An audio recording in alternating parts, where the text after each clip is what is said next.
Welcome to the CNSI Monitoring Academy, and thank you for watching this video. My name is Matthew Glover, and I am a software support engineer at IBM.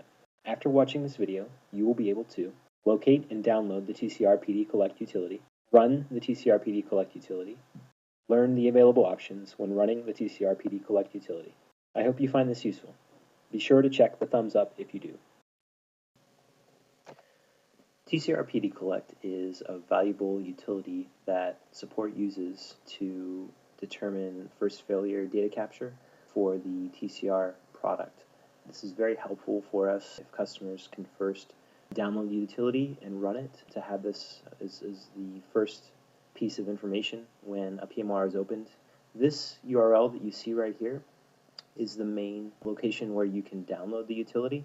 Download the zip file from this utility and onto the system where you're running TCR. I'm logged in to a Linux system that has version 3.1 of TCR, which is part of Jazz for Service Management. You can see that I am in the reporting bin directory under the Jazz for Service Management home directory. Previously, I've downloaded the tcrpdcollect zip file, unzipped it, and within there you will see a README file and a .sh script and a .batch script.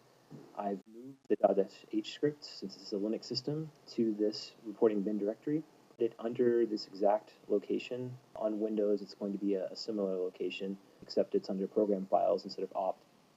If you don't put the script under this directory and run it in this directory, you won't be able to get all of the total logs that the script is looking for. I'm now going to run the command just so you can see an example of what happens when it's run.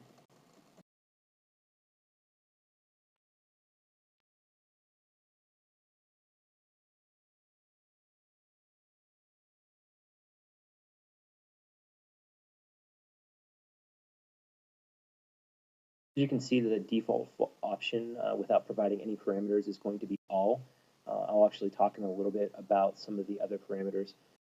So what happens is, after it collects all the data, it gathers everything into a tar file and zips it, and you can see the default location is going to be under a tcrpdcollect subdirectory under the bin directory.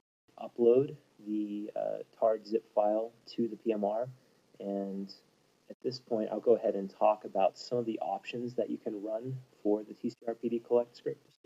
All the options are going to be preceded by a dash. The first one is no env info. What this will do is it will collect everything except for the runtime environment information for TCR.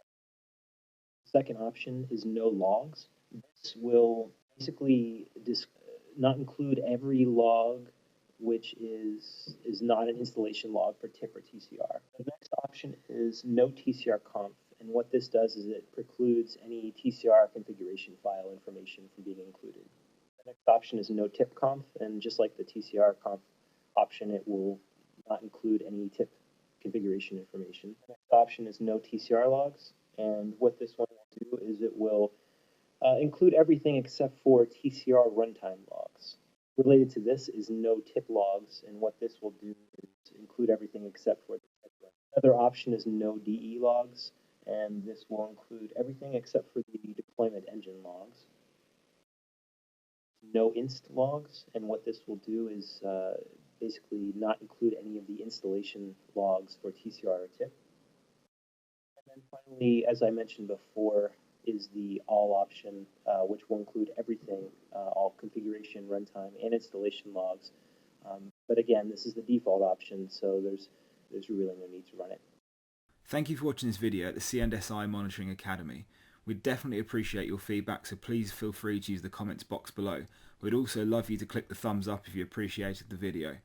We have added several helpful links to all our content. I would definitely recommend you check out the blogs on DevWorks. Take care.